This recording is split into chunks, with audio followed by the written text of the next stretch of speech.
Una Catalunya millor. Carme Renedo, endavant.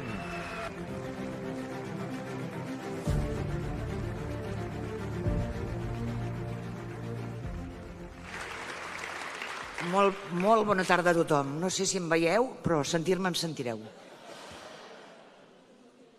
Soc independentista des que vaig prendre consciència que la meva llengua materna i la cultura que m'havien llegat era una llengua i una cultura en perill. I no pas perquè els catalans deixéssim de servir-nos-en, sinó perquè l'estat espanyol i l'estat francès feia segles que maldaven activament i passivament per regionalitzar, per folcloritzar i ofegar la llengua i la cultura. Si la cultura és una garba, on cada feix d'espigues és una mostra de com percebem, de com vivim, de com representem la realitat, la llengua, per a nosaltres, els catalans, és el lligam, el lligall, el vencill que en diuen, el que subjecta la garba i li dona cos. El meu independentisme adolescent naixia d'aquesta sensibilitat cultural, però ben aviat s'hi va afegir la constatació que la indignitat de l'estat espanyol arribava a la infàmia.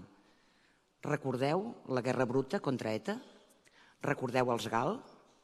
Recordeu que els torturadors i assassins van ser indultats, condecorats i ascendits? No és això la infàmia? I la famosa Operació Garzón? En recordeu les arbitrarietats, les detencions i les tortures? Segur que tots, en fets més recents, teniu gravat en ferro roent els fets del 1 d'octubre de 2017 i tota la repressió posterior.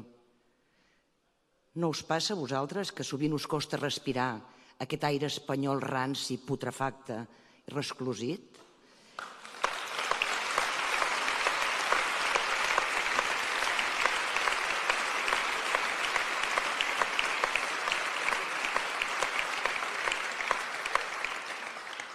No us revolta l'estómac la injustícia que patim socialment i nacionalment dia rere dia? No sentiu que el jou espanyol ens dosifica i limita l'oxigen a l'escola i a l'empresa, a la Generalitat i als ajuntaments, perquè així l'asfíxia ens vagi paralitzant i neutralitzant? Tots plegats vam viure amb molta il·lusió la consulta d'Arenys, les votacions dels Decideix, el 9-N, les 1.000 manifestacions multitudinàries, l'activitat febril de tantíssima gent per construir un horitzó d'esperança era d'una energia encomanadissa. Érem la revolució dels somriures de què ens parlava la Muriel Casal.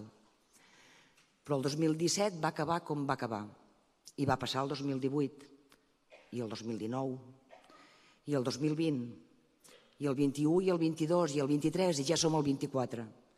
Durant els dies, les setmanes i els mesos d'aquests llarguíssims anys hem tingut el 155, hem tingut exili i presó, hem tingut repressió continuada i indiscriminada sobre l'estament polític i sobre la societat civil.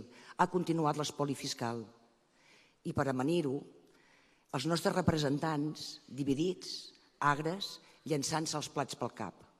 I nosaltres, aquella gent que havia fet el possible i l'impossible en les mobilitzacions, es multiplicava fins a l'extenuació treballant la lluita antirepressiva i continuava treballant també per la independència. Potser ho fèiem amb menys intensitat i segurament amb menys il·lusió, però ho fèiem amb més dolor i amb més tristesa i amb una certa i compartida desesperança.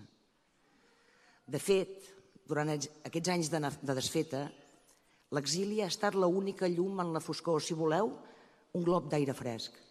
L'exili ha representat com ningú la dignitat d'un govern expel·lit pel 155.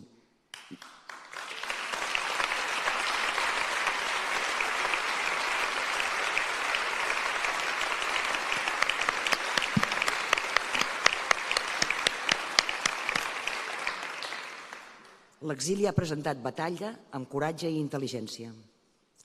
Avui, 7 diputats catalans a Madrid tenen la capacitat insòlita i necessària per fer caure un govern i tenen la determinació de fer-ho si tornen a confondre negociació amb diàleg.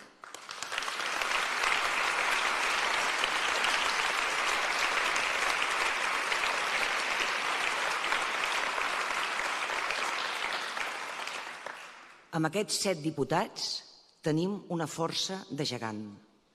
I aquesta força l'hem generada amb el nostre vot, amb una simple papereta. Gràcies a la feina de l'exili i gràcies als nostres vots, avui a Suïssa hi ha una taula de negociació com cal. Tots aquests anys hem esperat el famós momentum. Hem esperat que algú reprengués la posició i presentés batalla. Sabem que ara és aquest momentum. Sabem que aquest algú és el president Carles Puigdemont.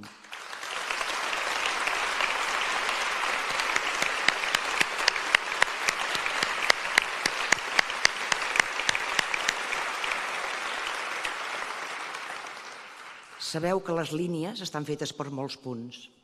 El signe més que hi ha darrere el nom de Junts està fet per molts puntets. Jo sóc un d'aquests puntets. Jo sóc independent, mai no he militat en cap partit, he votat els diferents accents de l'esquerra independentista segons les eleccions i el moment. I us asseguro que sovint he votat amb més dubtes que no pas ara. Ara toca restitució. Ara toca unir forces per anar endavant i superar la paràlisi d'aquests llarguíssims i duríssims anys. No hi pot haver renúncia, ni individual ni col·lectiva. Sempre hem dit que depèn de nosaltres, i és exactament així. Recuperem la il·lusió, recuperem l'esperança, protegim la garba de la cultura amb la papereta del vot, protegim la llengua abans que no sigui massa tard. I encara que dubteu, encara que no ho veieu clar, feu confiança en un equip transversal que deixarà la pell per assolir la independència.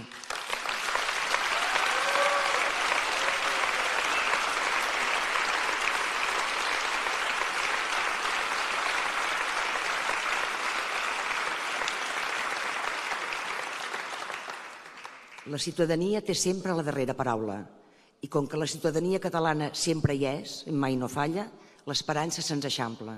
Hi vam ser, hi som i hi volem ser-hi. Ens cal que el 12 de maig Catalunya xordi Madrid i Brussel·les amb el seu vot a Puigdemont per Catalunya Junts Més. Visca els Països Catalans, visca Catalunya lliure!